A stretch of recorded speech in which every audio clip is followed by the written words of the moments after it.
వంకాయ మసాలా కర్రీ టేస్టీగా సింపుల్ గా చేసుకోవాలనుకుంటే ఇలా ట్రై చేయండి. చాలా బాగా వస్తుంది. అన్నంలోకైనా చపాతీలోకైనా సూపర్ కాంబినేషన్.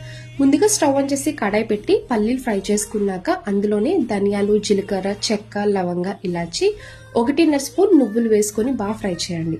ఇవి మిక్సీ జార్లో వేసుకొని ఇందులోనే 1.5 స్పూన్ కొబ్బరి పొడి వేసాక మెత్తగా పొడి చేసుకోవాలి.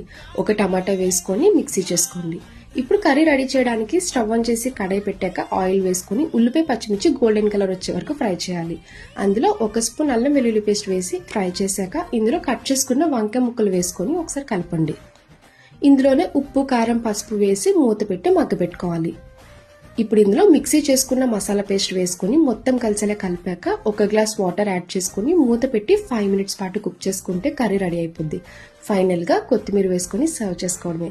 చూడండి, గ్రేవీ అయితే చాలా థిక్ గా వస్తుంది. టేస్ట్ అయితే చాలా బాగుంటుంది. నచ్చితే లైక్ చేయండి.